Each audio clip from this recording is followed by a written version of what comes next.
आप सभी का आपके अपने ऑनलाइन इंस्टीट्यूट निशांत ज्ञान के यूट्यूब प्लेटफॉर्म पर मैं नितिन उपाध्याय आप सभी का स्वागत करता हूं, अभिनंदन करता हूं आज के अपने इस वीडियो पर।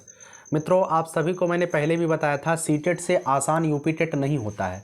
सीटेट हद से ज़्यादा आसान होता है।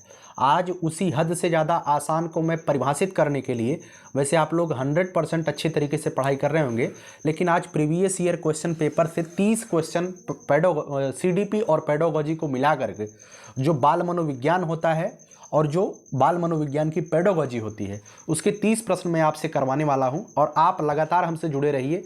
सीटेट पर मैं लगातार कुछ न कुछ आपको देता रहूंगा और आप अपने स्तर से पढ़ाई करते रहिए। बहुत जल्द हम सीटेट के लिए कुछ बड़ा करने वाले हैं, हम आपको जरूर बताएंगे, ठीक है। तो आइए चलिए प्रश्नों की शुरुआत करते हैं। 30 प्रश्न फटाफट, ठीक है, बहुत जल्दी जल्दी करेंगे क्योंकि ज़्यादा से ज़्यादा टाइम देना हमारा उचित नहीं। आप पढ़ाई करते रहिए। सबसे पहला क्वेश्चन है, बच्चों के विकास के संबंध में निम्नलिखित में से कौन सा कथन सही है।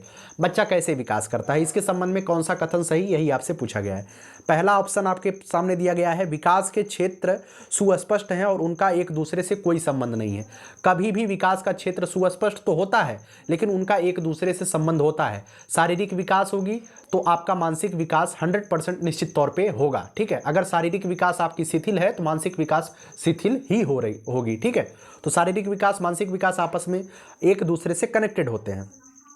तो पॉजिटिव उत्तर आपको ढूंढना है, ठीक है। बाल विकास से संबंधित विभिन्न सिद्धांत बच्चों के विकास में एक मत होते हैं, कभी भी एक मत नहीं होते हैं, सबके मत अलग अलग होते हैं, ठीक है।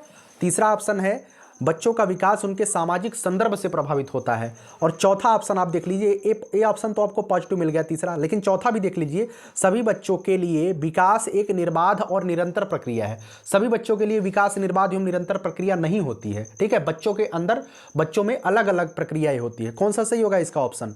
ऑप्शन नंबर सी सही हो जाएगा, क्योंकि पॉजिटिव का पॉजिटिव। तो बच्चों के विकास के संबंध में कौन सा कथन सही होगा? तो बच्चों का विकास उनके सामाजिक संदर्भ से 100% प्रभावित होता है, ऐसी कोई दिक्कत नहीं है, ठीक है। चलिए दूसरे क्वेश्चन पर चलते हैं। दूसरा क्वेश्चन आपसे दिया, कहा गया है, निम्नलिखित में से कौन सी तीसरी कक्षा के विद्यार्थियों के अनुकूल सूक्ष्म गतिक कौशल का उदाहरण है। सूक्ष्म गतिक कौशल, सूक्ष्म गतिक का मतलब होता है ऐसा कौशल जिसमें आपको बहुत ज्यादा वर्क ना पड़ना पड़े, वो होता है सूक्ष्म गतिक, ठीक है। और जिसमें जो है आपको ताकत लगानी पड़े, आपको दौड़ना भागना पड़े, बहुत ज्यादा मेहनत करनी पड़े, वो होता है थोड़ा विशिष्ट कौशल, ठीक है। तो सूक्ष्म गतिक कौशल कौन है? दोस्तों के साथ दौड़ना। क्या ये सूक्ष्म गतिक है? बिल्कुल नहीं भाई, इसमें आप दौड़ेंगे तो बड़ा काम करेंगे, ठीक है।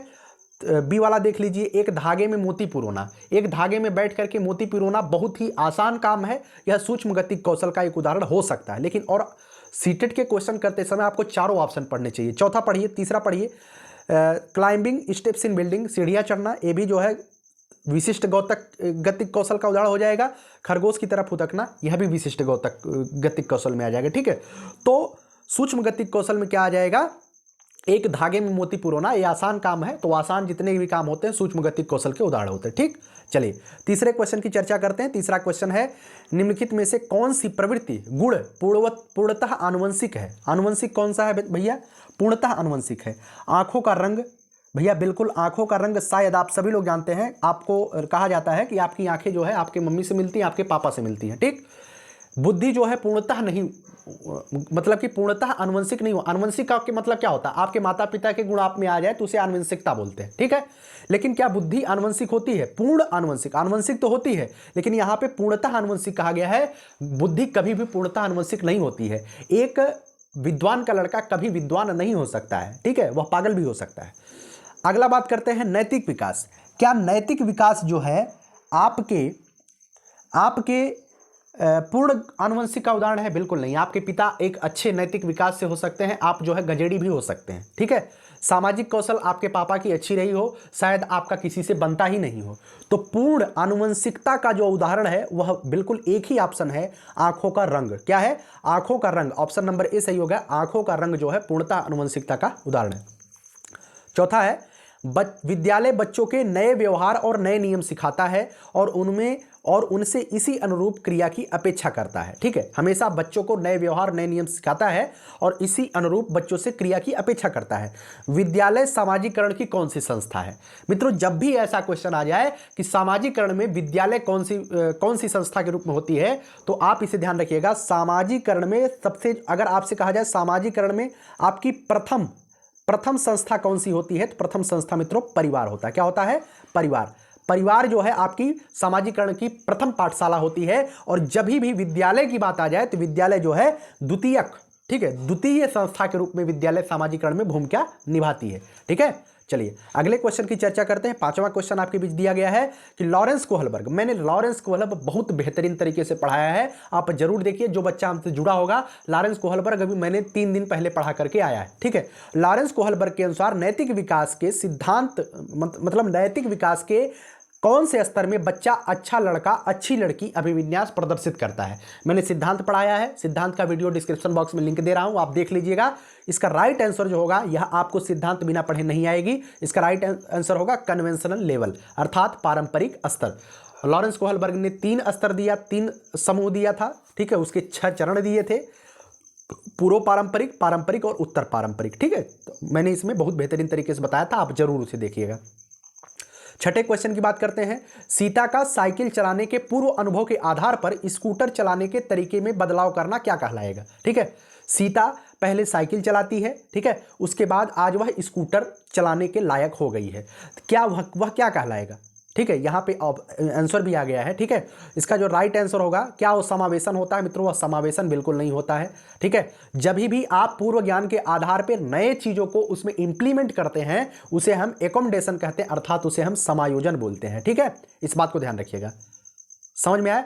जब पूर्व ज्ञान में नया ज्ञान जो है एकदम मतलब कि एकदम से समाहित ही कर दिया जाए, उसे हम समावेशन कहेंगे। लेकिन पूर्व ज्ञान के आधार पे नए ज्ञान का इंप्लीमेंट किया जाए, पूर्व ज्ञान के आधार पर ही नए ज्ञान का निर्माण किया जाए, लेकिन उसमें इंप्लीमेंट किया जाए अर्थात सुधार करके लाया जाए, उसे हम समावेशन बोलेंगे। और जब एकदम समाहित कर दिया जाए, उसे समावेशन बोलेंगे। ठीक है, इस बात को ध्यान रखिएगा।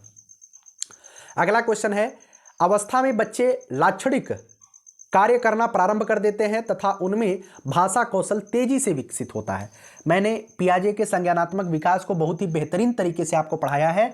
आप जरूर बताइए कि बच्चा लाक्षणिक कार्य, ठीक है, बच्चा लाक्षणिक कार्य करना प्रारंभ कर देता है और उनमें भाषा कौशल का तेजी से विकास होने लगता है। भाषा कौशल का विकास मैंने बताया था कि भाषा कौशल का विकास कब होता है। लॉरेंस पियाजे साहब ने कितनी अवस्थाएं दी थी? 4 अवस्थाएं दी थी। एक है संवेदीगामक 0 से 2 वर्ष, एक है कौन सा पूर्व संवेदीगामक है, पूर्व संक्रियात्मक है, मूर्त संक्रियात्मक है, अमूर्त संक्रियात्मक है।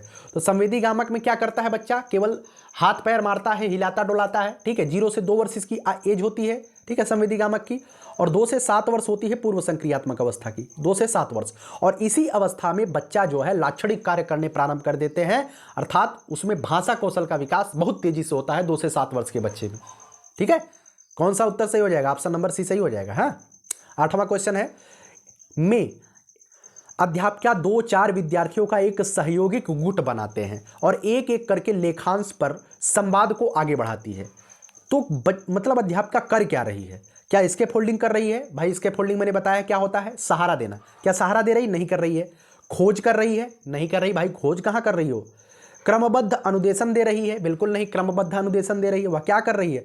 वह अन्योन्य शिक्षण कर रही है। क्या कर रही है? अन्योन्य शिक्षण। जब भी ऐसा क्वेश्चन आए, 2-4 विद्यार्थी सहयोगी गुट बना करके एक एक लेखांश पर संवाद करते हैं, अर्थात एक दूसरे से परिचर्चा करते हैं, तो वह होता है अन्योन्य शिक्षण। ठीक है, चलिए अगला क्वेश्चन आपके सामने है कि प्राथमिक विद्यालय के बच्चों को पढ़ाने के लिए लेओ वाइगोत्स्की ने निम्नलिखित में से कौन सी तकनीक सुझाई थी? लेओ वाइगोत्स्की का मैंने बहुत ही महत्वपूर्ण चीजें बताया था।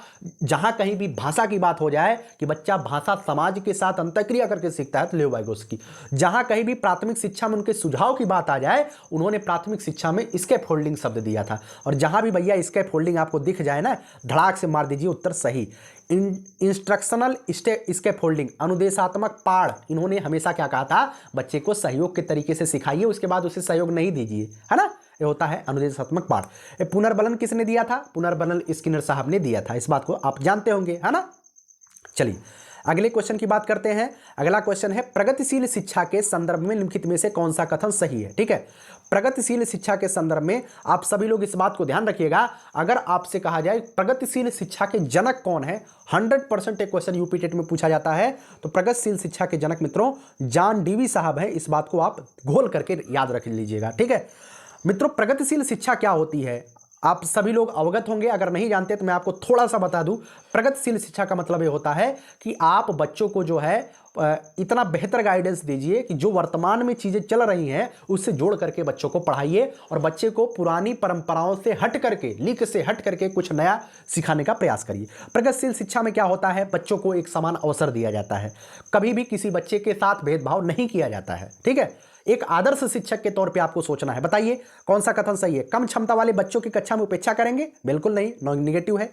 कक्षा में प्रजातंत्र का कोई स्थान नहीं होता? बिल्कुल गलत है। विद्यार्थियों को समस्या समाधान हेतु प्रोत्साहित करना चाहिए? भैया ये बिल्कुल पॉजिटिव आंसर है। समस्या समाधान के लिए विद्यार्थियों को प्रोत्साहित करिए। जहां भी प्रोत्साहित वर्ड आ जाए, जहां भी पॉजिटिव वर्ड आपको मिल जाए वो पॉजिटिव होता है। ठीक है, और पॉजिटिव का उत्तर पॉजिटिव ही मिलेगा। एक कक्षा मुख्यतः पाठ्य पुस्तक केंद्रित होनी चाहिए? कभी भी आपकी कक्षा पाठ्य पुस्तक केंद्रित नहीं होनी चाहिए। आपकी कक्षा बाल केंद्रित होनी चाहिए।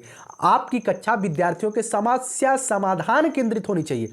कहीं भी आपको पाठ्य पुस्तक केंद्रित मिल जाए, गलत काटिए।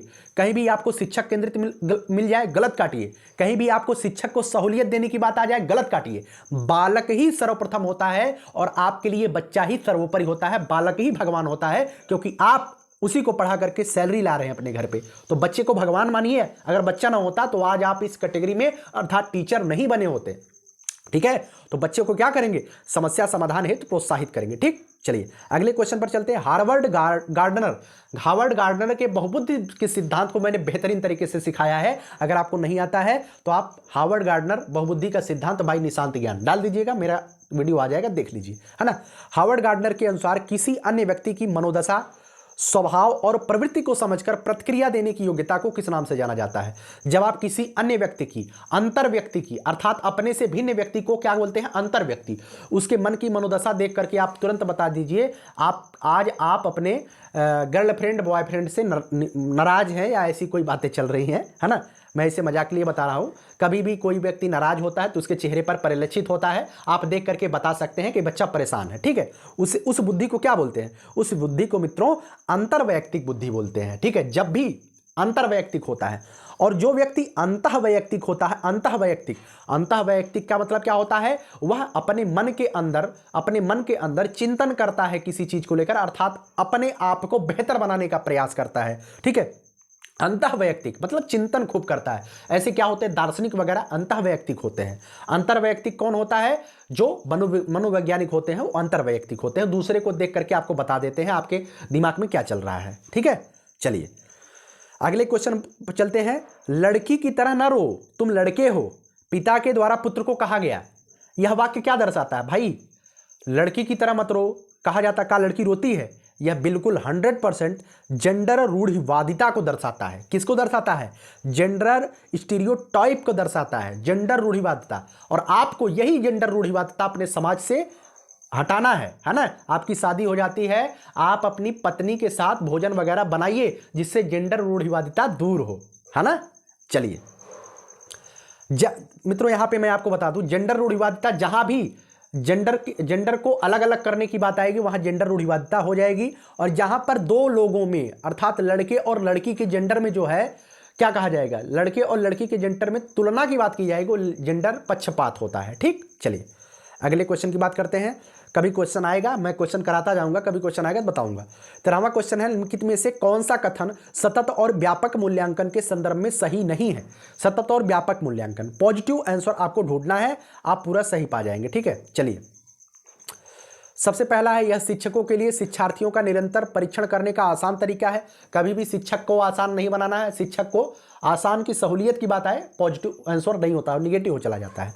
अध्यापन अधिगम प्रक्रिया में नवीनतम प्रक्रिया, इसे हम पॉजिटिव मानते हैं, लेकिन अभी और देखिए सी वाला ऑप्शन है, यह विद्यार्थियों में अध्ययन के प्रति रुचि पैदा करता है।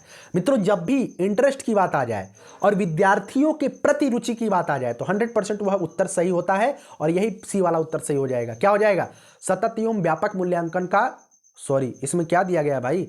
इसमें दिया गया है कौन सा नहीं है ना, कौन सा नहीं है। इस बात को ध्यान रखिएगा, मैंने गलत कर दिया, आप ये गलती मत करिएगा। कौन सा नहीं है तो भैया ए वाला जो हम निगेटिव काट करके आए थे यही तो सही हो जाएगा, इसका उत्तर ए वाला हो जाएगा, है ना। यह अध्यापन प्रक्रिया में नवीनतम प्रक्रिया, बिल्कुल सही बात है, पॉजिटिव है।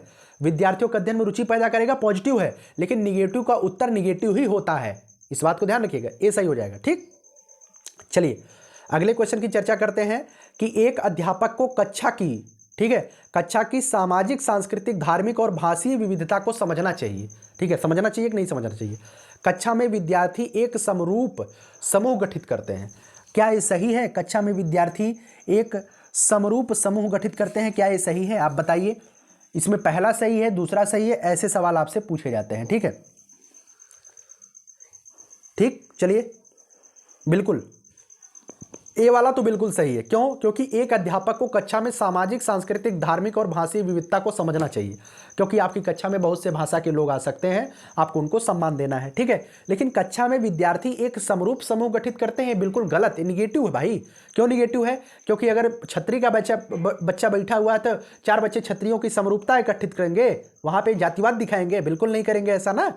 तो दूसरा ऑप्शन गलत है, पहला ऑप्शन सही है। इसका राइट आंसर क्या हो जाएगा? Option number C. ठीक है, ए सही है लेकिन आर गलत है। 15वां क्वेश्चन है, विद्यार्थियों की एक इंद्रधनुष के रंगों का क्रम सिखाने के लिए प्रियंका, एक मास्टराइन जी है प्रियंका, वह सिखाती हैं बैनी आहा पीनाला। ठीक है, बैनी आहा पीनाला, रंगों का क्रम इसी तरीके से सिखाती हैं और स्मरण करने के लिए इस्तेमाल करती हैं। ठीक है, एक मिनट, हाँ, इस योजना को आप क्या कहेंगे? साधन लक्ष्य विश्लेषण नहीं कहेंगे भाई, स्मरणोपकारी ये हम कह सकते हैं भाई, ये पॉजिटिव है। ठीक है, और भी देख लेते हैं। वितरित अभ्यास बिल्कुल नहीं होगा, लक्ष्य निर्देशित योजना बिल्कुल नहीं होगा, स्मरण के लिए उपकारी होगा, उपयोगी होगा। ठीक है, हम इसे ट्रिक क्यों बताते हैं? जब कोई चीज़ हमें याद नहीं होती है तब उसे ट्रिक बना लेते हैं। किस लिए वजह बनाते हैं? स्मरण करने के लिए ना, है ना। चलिए अगला क्वेश्चन है, निम्नलिखित में से किस योग का मिलान सही है? बताइए। सृजनात्मकता, अभिसारी चिंतन। अभिसारी चिंतन का मतलब होता है जब हम बहुत सारे चिंतन को मतलब बहुत सारे चिंतन को एक जगह ला करके रख देते हैं, होता अभिसारी चिंतन। बिल्कुल सृजनात्मकता अभिसारी चिंतन नहीं होता है भैया। सृजनात्मकता ये होता है कि हम मतलब कि कोई चीज़ निर्माण करते हैं तो बहुत जगह जगह से हम जितने भी हमारे विचार होते हैं, जैसे आप पंखा बना रहे हैं तो उसमें आपको केवल इलेक्ट्रिशियन ही नहीं बनना, उसमें कई काम आपको करने पड़ते हैं। पंखे का डंडा बनाना है तो आप बढ़ई वाला काम कर देंगे, लकड़ी का बना रहे हैं अगर, तो कहीं पर जो है मतलब कि उसे लगाना हुआ तो आप क्या करेंगे, आप जो है मतलब कहीं पर वेल्डिंग करना हुआ तो आप जो है कारपेंटर का काम भी करने लगेंगे। तो आपको कहीं पेंटिंग करना हुआ पंखे का तो आप पेंटिंग भी करने लगेंगे। तो आप इस सृजनात्मकता मतलब कोई चीज़ आप निर्माण कर रहे हैं तो उसमें अभिसारी चिंतन नहीं करेंगे। अभिसारी का क्या मतलब होता है? अभिसारी का मतलब ज्ञान को एक जगह लाइए, एक जगह ला करके नहीं कर रहे हैं, बहुत सारे ज्ञान को ला करके आप उस काम को कर रहे हैं। सृजनात्मकता मित्रों अपसारी चिंतन होता है अर्थात फैलाव वाला चिंतन होता है। ठीक है, डिसलेक्सिया क्या होता है? पढ़ने में कठिनाई को डिसलेक्सिया बोलते हैं। ठीक है, लेकिन यहाँ पे दिया गया है लेखन वैकल्य, विषय पढ़ने में कठिनाई को हम क्या बोलते हैं? बताइए। लेखन वैकल्य अर्थात डिसलेक्सिया को विषय पढ़ने में कठिनाई को बोलते हैं। क्या ये सही है? जी बिल्कुल ये सही है ना। ये क्या है? बिल्कुल सही है। डिसलेक्सिया को हम पढ़ने में कठिनाई को बोलते हैं। ठीक है, डिसग्राफिया को क्या बोलते हैं? लिखने में कठिनाई को बोलते हैं। मैंने एक लेक्चर लिया है ना, देख लीजिएगा आप। अगला क्वेश्चन है, निम्नलिखित में से कौन सी युक्ति अधिगम की निःशक्तता वाले विद्यार्थियों के समावेशन के सफल क्रियान्वयन हेतु प्रभावशाली। ठीक है, ये हट नहीं रहा। ठीक है, चलिए देखिए, प्रभावशाली कहाँ चला गया है? हाँ चलो, समावेशन के सफल क्रियान्वयन के लिए प्रभावशाली है। विषय वस्तु के प्रस्तुतिकरण के लिए बहुविध साधनों का प्रयोग, विद्यार्थियों की आवश्यकता के अनुसार वैयक्तिक शैक्षिक योजना को समुन्नत। तीसरा है प्रक्रिया उन्मुख। ठीक है, आप बताइए कौन सी युक्त? अधिगम माने सिखाने के लिए। अधिशक्तता का मतलब क्या होता है? जो अधिगम अच्छे से नहीं कर पा रहा है उनके लिए आप क्या करेंगे? आप बताइए, उनके लिए आप क्या करेंगे? विषय वस्तु की प्रस्तुतिकरण के लिए बहुविध साधनों का प्रयोग करेंगे कि नहीं करेंगे? बिल्कुल करेंगे। अगर वो एक तरीके से नहीं सीख रहा है हम उसे दूसरे तरीके से सिखाने का प्रयास करेंगे भाई, मास्टर है तो सिखाएंगे भाई। अगला है, विद्यार्थी की आवश्यकता के अनुसार वैयक्तिक शैक्षिक योजना को समुन्नत करेंगे। अगर एक बच्चा विशेष करके बिल्कुल मतलब कि जड़ बुद्धि हो गया है, कुछ भी नहीं सीख पा रहा है, बहुत कोशिश कर रहे हैं, उसके हम वैयक्तिक तरीके से अर्थात उसे व्यक्तिगत रूप से हम भी सिखाएंगे उसे। ऐसा नहीं है कि हम छोड़ देंगे उसे, व्यक्तिगत रूप से हम उसे सिखाएंगे, लेकिन सिखाएंगे जरूर। चौथा है प्रक्रिया उन्मुख, बिल्कुल ये प्रक्रिया उन्मुख नहीं होता है, कोई परियोजना प्रोजेक्ट नहीं चलाया जाता बच्चों को सिखाने के लिए, है ना। तो पहला दूसरा सही हो जाएगा। ठीक, क्या दिया गया, प्रक्रिया उन्मुख अधिगम के बजाय उत्पादन उन्मुख लक्ष्य को बढ़ावा देना। मैंने पूरा आंसर पढ़ा ही नहीं, ठीक है। इसमें दिया गया प्रक्रिया उन्मुख उत्पादन के अधिगम के बजाय उत्पादन उन्मुख लक्ष्य को बढ़ावा देना। कभी भी आप ध्यान रखिएगा, उत्पादन उन्मुख लक्ष्य ये जो है क्या होता है, निगेटिव वर्ड होता है। क्यों? क्योंकि हम कभी भी बच्चे से यह अपेक्षा नहीं करते हैं हम पहला पाठ पढ़ा दिए तो आपको पहला पाठ याद ही हो जाएगा। हो सकता है बच्चा पढ़ने में कमजोर हो, उसे ना याद हो अन्य बच्चों की तरह, तो हम उत्पादन उन्मुख अधिगम नहीं कराते हैं, बल्कि अभी मैंने आपसे थोड़ा सा बोल दिया प्रक्रिया उन्मुख कराते हैं अधिगम। ठीक है, अधिगम कैसा होता है, प्रक्रिया उन्मुख, ना कि उत्पादन उन्मुख होता है। ठीक है, इसका जो राइट आंसर हो जाएगा पहला और दूसरा सही हो जाएगा। समझ में आया ना। चलिए अगला क्वेश्चन आपके बीच है, आपकी कक्षा का एक विद्यार्थी अपने विचारों को व्यक्त करने में मुश्किल महसूस करता है, बार बार विद्यालय द्वारा निर्धारित मुख्य धारा रूपी भाषा और उसके स्थानीय कस्बे की बोली में फेरबदल करता रहता है। एक अध्यापिका के तौर पे आप क्या करेंगे, भाषा के शुद्ध एकल स्वरूपी इस्तेमाल को प्रोत्साहित करेंगे। बिल्कुल हम कभी भी यह नहीं कहेंगे कि आप जो है एकल स्वरूप को मतलब कि निर्धारित करिए, मैं उसे अवसर दूंगा कि आप भाई आप अगर नहीं बोल पा रहे हो तो बोलने का प्रयास करो, अवसर मैं दूंगा। ठीक है, ये बिल्कुल निगेटिव हो जाएगा। विद्यार्थी को विशेष शिक्षा वाले विद्यालय में भेजने का प्रस्ताव, भाई बिल्कुल नहीं। हम प्राइमरी के मास्टर हैं तो हम दृष्टिबाधित बालकों को भी पढ़ा लेंगे, हम गूंगे को भी पढ़ा लेंगे, बहरे को भी पढ़ा लेंगे, मैं कभी भी उसे विशेष शिक्षा वाले विद्यालय में नहीं भेजूंगा, निगेटिव है। तीसरा है अनुक्रमित रूप से लक्षित भाषा में समरूपी शब्द अर्थ प्रस्तावित करने चाहिए, ये थोड़ा सा पॉजिटिव लग रहा है। चौथा देखिए, भाषाओं को मिश्रित करने पर फटकारेंगे, बिल्कुल भी बच्चों को आपको डांटना नहीं है, तो option number C is the right answer.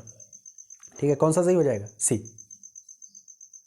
ठीक है, चलिए अगले क्वेश्चन की बात करते हैं। अगला क्वेश्चन क्या है, ठीक है, अगला क्वेश्चन क्या है, एक समावेशी कक्षा। समावेशी कक्षा का मतलब ये होता है कि हर कोई उसमें पढ़ सके। विशेष आवश्यकता वाले छात्र से अपेक्षा की जाती है कि सभी के लिए उपयोग होने वाले साधारण पाठ्यक्रम को अपने अनुकूल बना ले। हम कभी भी जो है दिव्यांग को ये नहीं कहेंगे आप दिव्यांग हैं तो आप मतलब कि जो अच्छा लड़का है आप उसके बराबर आ जाइए, हम नहीं कहेंगे उसे। ठीक है, निगेटिव हो जाएगा। समावेशी कक्षा में बिल्कुल ये नहीं होता। समावेशी का मतलब हर एक व्यक्ति बेहतर तरीके से अपने आप को फील कर पाए, हर एक बच्चा। विशेष आवश्यकता वाले छात्रों को मुख्य धारा शिक्षा के बाहर उनके लिए विशेष तौर पे कभी नहीं करेंगे, निगेटिव है। विशेष आवश्यकता वाले छात्रों को शिक्षा का प्रयोजन एक विशेष शिक्षक के तौर पे नहीं करेंगे। हम नॉर्मल बीटीसी करके जा रहे हैं तब भी हम उसे पढ़ाने के योग्य हैं, हम काहे विशेष शिक्षक वाले को दो, है ना। विशेष आवश्यकता वाले छात्र को मुख्य प्रवाह शिक्षा धारा में पढ़ाया जाता है और प्रत्येक छात्र की पूर्ण भागीदारी के लिए सभी अवरोधों को हटाने की वचनबद्धता होती है, यही सही हो जाएगा, पॉजिटिव। हम वचनबद्ध होते हैं, कोई भी दिव्यांग बच्चा हमारे कक्षा में आकर के पढ़ सकता है और मैं उसे पढ़ाने का पूरा मादा रखता हूं और मैं समावेशी कक्षा का एक बेहतर अध्यापक साबित हो सकता हूं। ठीक है, चलिए अगला क्वेश्चन है, एक समावेशी कक्षा में पढ़ने वाला छात्र सौरभ निम्नलिखित में से विशेषताएं दर्शाता है, क्या क्या दर्शाता है ना, बताइए। आपको उत्तर लगाना है। पुस्तक को पढ़ते समय तो स्वयं के बहुत नज़दीक या बहुत दूर पकड़ता है, अर्थात उसके आंख से कुछ न कुछ प्रॉब्लम चल रही है। बार बार आंख झपकाता और एक आंख बंद करता है तो उसकी आंखों में लालिमा हो जाती है, आंख से संबंधित समस्या है उसे।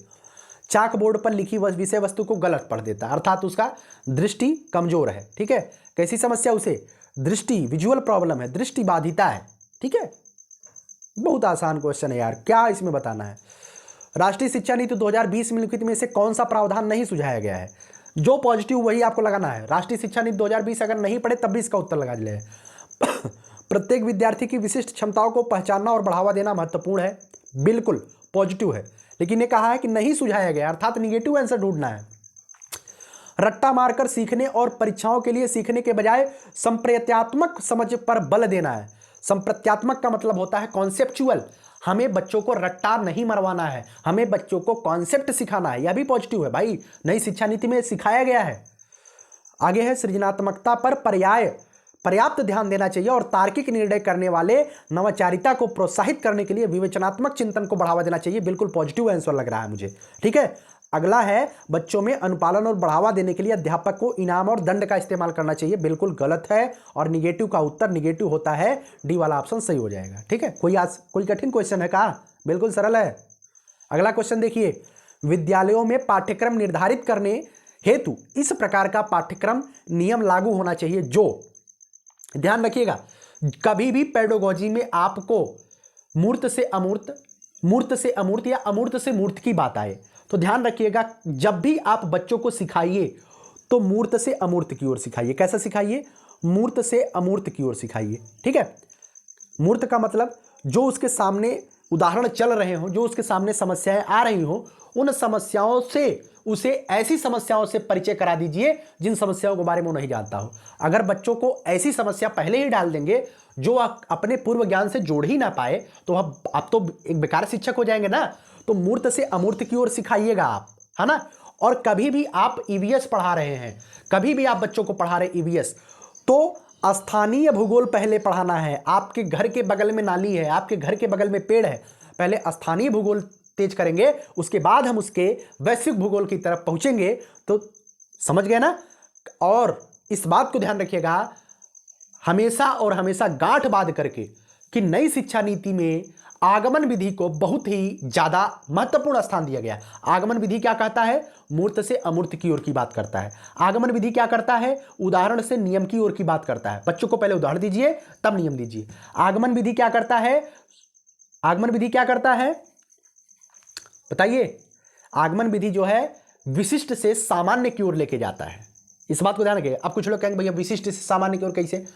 जो चीजें आपके आसपास चल रही हैं वो विशेष होती हैं, ठीक है, और जो नियम होता है वो सामान्य ही माना गया हमेशा। चलिए, इसका राइट आंसर क्या हो जाएगा भाई? और मुझे तो लगता है इसका राइट आंसर ये हो जाएगा, मूर्त से अमूर्त, स्थानीय और वैश्विक।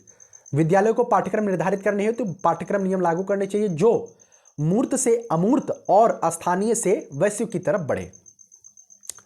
चलिए अगला क्वेश्चन है, एक अध्यापक पठन शुरू करने के लिए अपने विद्यार्थियों को कलम, चीता, पानी जैसे अर्थपूर्ण शब्दों की पहचान करने के लिए प्रोत्साहित करता है। आप भी एक अध्यापक बनेंगे, सबसे पहले अगर आप जाकर के बच्चों को जो है बहुत बेहतरीन तरीके से पढ़ाना स्टार्ट करेंगे तो डायरेक्ट पाठ नहीं पढ़ाएंगे, भूमिका बनाएंगे, है ना। बच्चों को ऐसे ज्ञान से परिचित कराएंगे जो बच्चा पहले से सीख करके आया है, जो बच्चा पहले से ऑब्जर्व करके आया है ना। तो कैसा, मतलब कौन से अधिगम का उदाहरण है? क्या क्रिया प्रसूत अनुकूलन है भाई? मतलब कि देखिए, प्रश्न और इसके विकल्प में जमीन आसमान का कोई मतलब रिलेशन है ही नहीं, देख करके भी आप काट सकते हैं।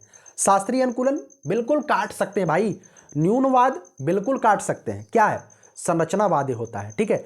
जब भी आप जो है बच्चों के पूर्व ज्ञान से जोड़ करके कक्षा की शुरुआत करते हैं, जो बच्चा पहले से अवलोकित किया है, संरचनावाद होता है भाई।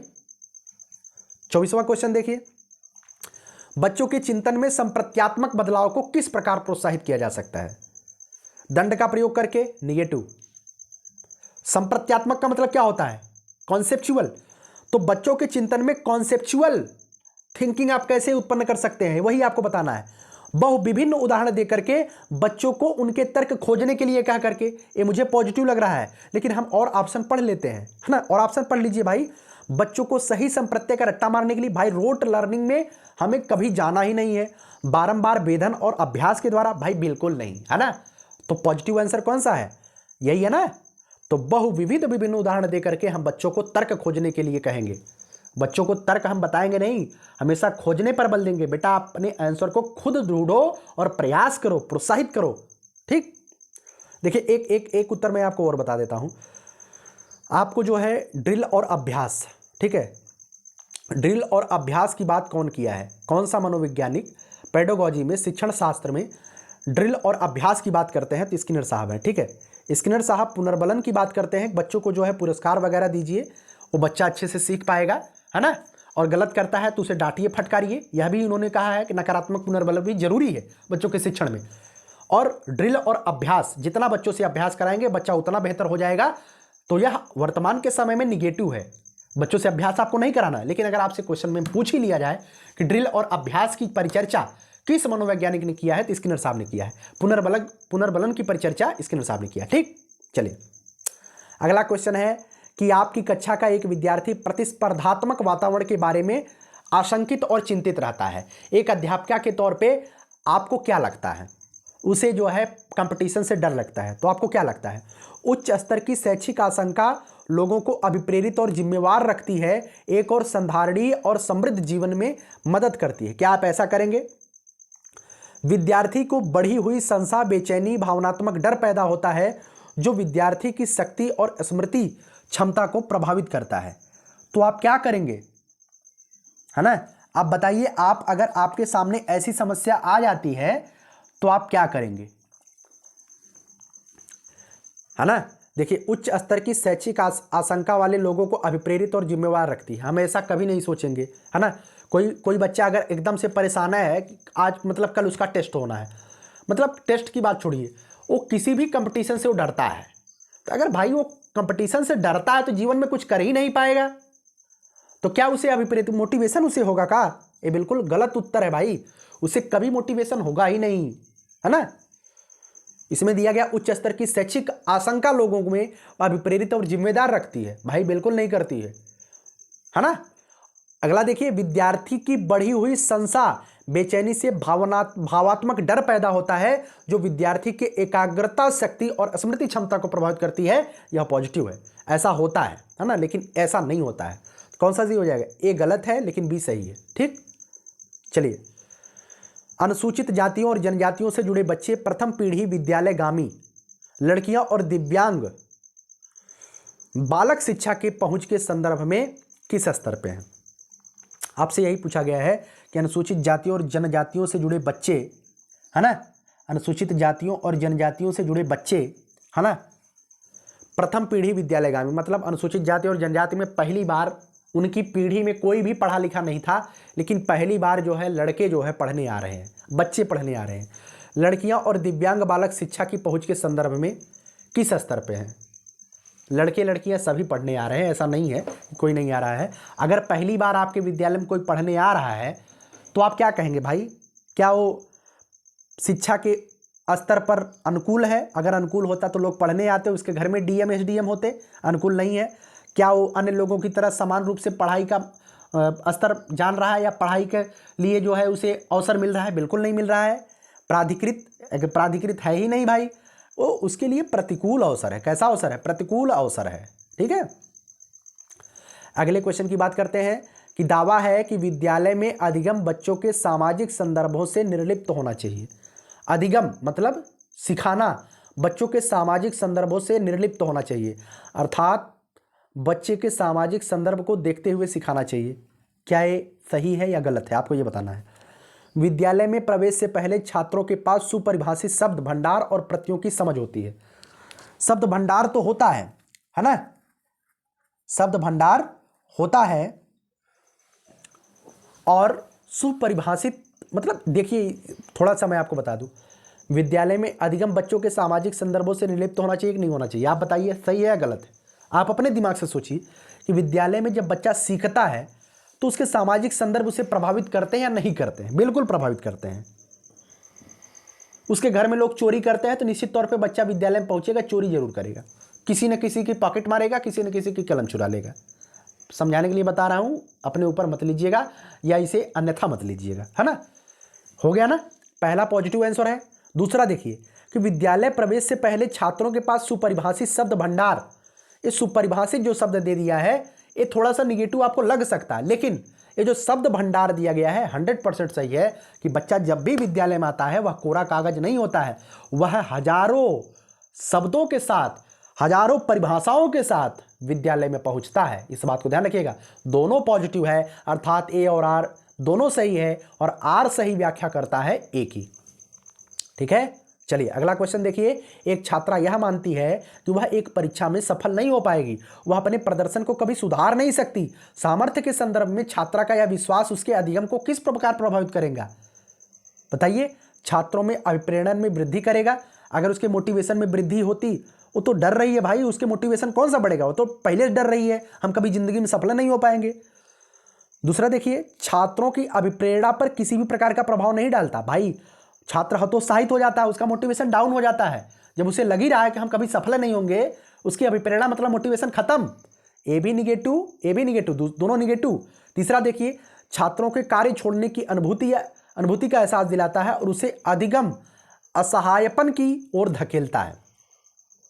छात्रों को कार्य तनावमुक्त होने में सहायक होता है। ये पॉजिटिव आंसर है, पॉजिटिव आंसर है। छात्रों को कार्य तनावमुक्त होने में सहायक होता है। क्या पॉजिटिव आंसर है? बिल्कुल नहीं भैया, ये भी निगेटिव है ना। अगर बच्चा जो है कैसा है, बच्चा कभी जीवन में सफल होने की मतलब कि कॉन्फिडेंस आ ही नहीं रहा है, क्या उसे तनाव मुक्त करेगा? तो और तनाव में चला जाएगा। इसी वाला पॉजिटिव हो जाएगा, है ना। छात्रों के कार्य छोड़ने की अनुभूति, जब भी ऐसा बच्चा सोचेगा तो वह जो है ऐसा सोचेगा, भाई जब हम जिंदगी में कभी सफल नहीं हो पाएंगे तो एक काम करते हैं, हम पढ़ाई छोड़ देते हैं, हम ठेला लगा लेते हैं, टपरी लगा लेते हैं, चाय बेचते हैं, है ना, हम जिंदगी कुछ नहीं कर पाएंगे।